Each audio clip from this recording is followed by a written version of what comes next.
لله والصلاة والسلام على رسول الله وعلى آله وصحبه ومن والاه.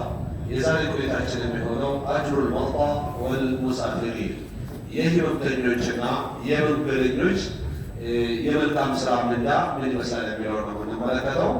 ብዙ ሰዎች መንገደኛ ባልሆኑ ጊዜና ህመምተኛ ባልሆኑ ጊዜ ብዙ ኸይር ስራዎችን ሊሰሩ ይችላሉ። ህመምተኛ ሲሆኑ ግን ከብዙ ኸይር ስራ ሊደናቀፉ ይችላሉ። በዛን ጊዜ እንዴት ነው ሲታመሙ መስራት ሲያቅታቸው መንገደኛ ሲሆኑ የተለያየ ጭንቀት ውስጥ ሲገቡ መስራት ሳይችሉ በቀሩ ጊዜ አጅር ያጣሉ ወይስ ያገኛሉ የሚለው ሲሆን አቢ ሙሳ አልአሽዓሪ አብዱላህ ብን ቀይስ አልየመኒ ረዲየላሁ ዐንሁ እንደዘገቡት ይላሉ ቃለ ረሱሉላህ ሰለላሁ ዐለይሂ ወሰለም የአላህ መልእክተኛ አሉ ይላሉ። ምን አሉ የአላህ መልእክተኛ? ኢዛ መሪደ አልዐብዱ አንድ ባሪያ የታመመ የሆነ እንደሆን አው ሳፈረ ወይም መንገደኛ ከሆነ ኩቲበ ለሁ ማ ካነ ያዕመሉ ሰሒሐን ሙቂማ ጤነኛና ነዋሪ ሆኖ እንደሚታሰበው ይታሰብለታል። ጤነኛ ሆኖ ሲሰራ ሰፈረኛ ሆኖ ሲሰራ እንደሚከፈለው በመታመሙና መንገደኛ በመሆኑ የመጣ በመደናቀፉና ባለመስራቱ አጅሩ አይቋረጥም። ልክ ሰፈርተኛና ጤነኛ ሆኖ እንደሚከፈለው ይከፈለዋል አሉ። ኢማሙ ቡኻሪ የዘገቡት ዘገባ ነው። ከዚህ ጋር ተዛማጅነት ባለው መልኩ ቁርአናዊ አንቀጾችን ብንመለከት አላህ ከሱረቱል በቀራ 286 ላይ ይላል ላ ዩከልፉ ላሁ ነፍሰን ኢላ ውስዐሃ አላህ አንዲትን ነፍስ አያስገድዳትም የቻለችውን በስተቀር ከምትችለው በላይ አላህ አንድ ነፍስ አያስገድድም በማለት ይህንኑ የደገፈ አገላለጽ ይገልጻል ማለት ነው። ጀማዓት ይመጣ ነበር በሄደው መምጣት ባትችል እና ዕልም ትከታተል ነበር ዳዕዋ በሄደው መጣ መከታተል ባትችል እና የተለያዩ የታመሙት ትጠይቅ ነበር፣ የተጣሉት ታስታርቅ ነበር፣ ዘመድ ትጠይቅ ነበር። በመታመም የመጣ ይህ ነገር ቢስተዋከል አላህ በጤንነት እንደምትሰራው ይከፍልሃል ነው። በሌላም የቁርአን አንቀጽ አላህ ይላል ሱረቱ ተጋቡን 16ኛው አንቀጽ ላይ ፈተቁላህ መስተጣዕቱም ጌታችሁን አምልኩት በምትችሉት ያክል ወስመዑ ወአጢዑ ስሙ ታዘዙ ወአንፍቁ ኸይረን ሊአንፉሲኩም መጽውቱ ስጡ ለእናንተ መልካም ነው ይላል አላህ ሱብሓነሁ ወተዓላ። ወመን ዩቀ ሹሐ ነፍሲሂ ከነፍስያው ስስት የተጠበቀ ሰው ፈኡላኢከ ሁሙል ሙፍሊሑን እነሱ ናቸው እነዛ ያሉ አካሎች እነሱ ናቸው የጉዳይ ስኬታማነት ባለቤቶች ይላል። በተመሳሳይ ሱረቱ ጠላቅ 7ኛው አንቀጽም ይላል አላህ ሱብሓነሁ ወተዓላ ላ ዩከልፉ ላሁ ነፍሰን ኢላ ማ አታሃ አንዲትን ነፍስ አላህ አያስገድዳትም በሰጣት አቅም ያህል በስተቀር። ባልና ሚስት ተጣልተው ተፋተው የቤት የልጅ ወጪ ልጅ ማሳደግ ወጪ ሲጠየቅ አላህ በሰጠው እንጂ ያልሰጠውን አይጠይቀውም ይላል። በየትኛውም ስራ አላህ ከአቅማችን በላይ አይጠይቀንም ማለት ነው። ግን አቅም ባለን ጊዜ መስራት እንዳለብን ነው። ሰየጅዐሉ ላሁ በዕደ ዑስሪን ዩስራ አላህ ከአንድ ድህነት በኋላ ሁለት ሀብታምነትን ያደርጋል። በድህነት በተለያየ ስቃይ ሰቀን ውጣ ውረድ ውስጥ የተፈተናችሁ ያላችሁ ሰዎች በተቃራኒው የተሻለ እጥፍ ድርብ ጠብቁ፣ በትዕግስት አሳልፉ ነው። በአቅማችሁ ግን አትሰስቱ ነው።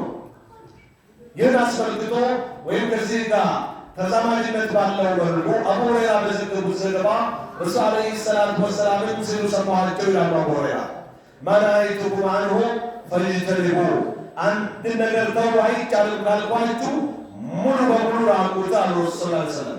ወማ አመርቱኩም ቢህ ስሩ ያዘዝኳችሁን ግን ፈአቱ ሚንሁ መስተጣዕቱም የቻላችሁትን ፈጽሙ አሉ ረሱል ዓለይሂ ሰላቱ ወሰላም። አንድ ሰው ቆሞ መስገድ እየቻለ ተቀምጦ መስገድ አይፈቀድለትም። ካልቻለ ግን ተቀምጦ መስገድ ይችላል። ተቀምጦ መስገድ ካልቻለ ተጋድሞ ይችላል። ተጋድሞ ካልቻለ ተንጋሎ ይችላል። ይህንንም ካልቻለ በትከሻ መስገድ ይችላል። ይህንንም ካልቻለ ግን በሐሳብ በአይን ጠቀሳ እስከ ማለት ሸሪዓው ለሰላት ዙራት ሰጠን ማለት ነው።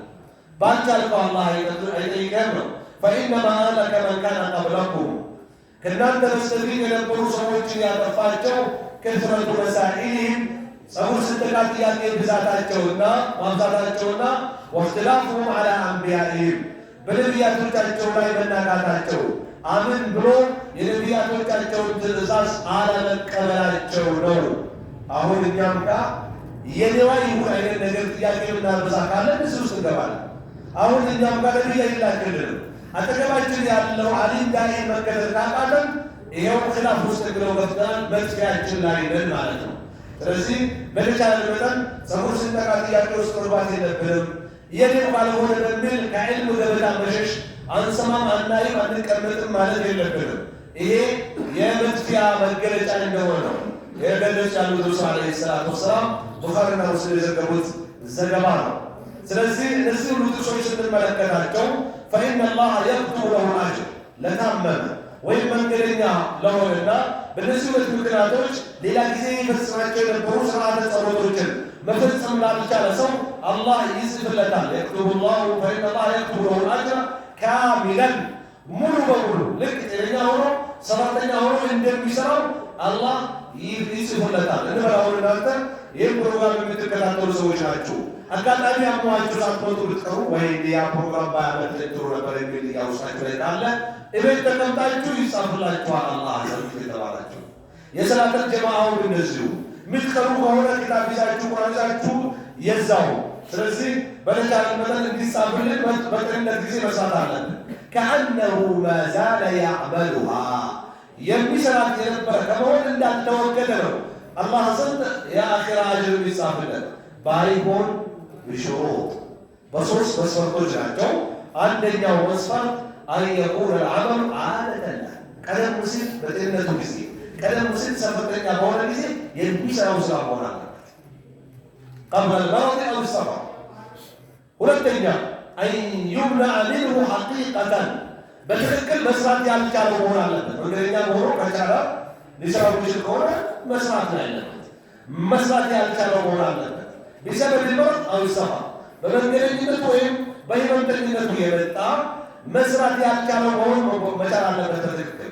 ሶስተኛ አንየኩነ ሳዲቀን ንያ ንያው እውነተኛ መሆን አለበት። ቢኖር ሰፈርተኛ ቢሆን ባልታመም ይሄን ነገር አረገው ነበርኩኝ የሚል እንደው አመለጠኝ የሚል ስድቅ የሆነ እውነተኛ የሆነ ንያ ሊኖረው ይገባል። ምክንያቱም ወልኩሉ ያዕመሉ ዐላ ሻኪለቲ ፈረቡኩም አዕለሙ ቢመን ይተቃ ይላል። ሁሉም የሚሰራው ከአላህ ጋር የሚገናኘው በየንያው ነው። አላህ ማን አላህን እንደሚፈራ ያውቃል ይላል። ሐዲሱም ይኸው ነው። ኢነመል አዕማሉ ቢንኒያት ነው። ወኢነማ ሊኩሊ እምሪኢን ማ ነዋ መጨረሻው ይሆናል ማለት ነው። ንያው እውነተኛ መሆን አለበት። ሊአነሁ ለው ቀደረ ለስተመረ ቢችል ሊዘወትር ይችል እንደነበረ እርግጠኛ መሆን መቻል አለበት። ማሳሰቢያ በመጨረሻም አማ መን ተረከሁ ተካሱለን ቢዱን ዐዘር ፈላ ዩክተቡ ለሁ ልአጅር።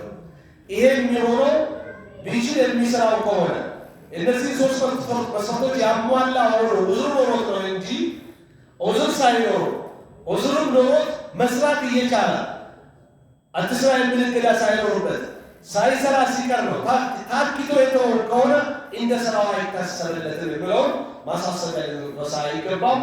ስለዚህ በታመምንና መንገደኛ በሆነ ጊዜ ከአላህ ለመገናኘት ሰፈርተኛና ጤነኛ በሆነ ጊዜ ከአላህ በሚያገናኙ ስራዎች መዘውተርና መበርታት ይኖርብናል ነው። የዛሬ ቆይታችን አላህ እናንተን በሰማችሁት ብትጠቀሙ ያደርጋችሁ እኔንም ባሰማኋችሁ እያልኩኝ ወሰለላሁ ወሰለም ዐላ ነቢይና ሙሐመድ ወዐላ አሊሂ ወሰሕቢሂ ወሰለም።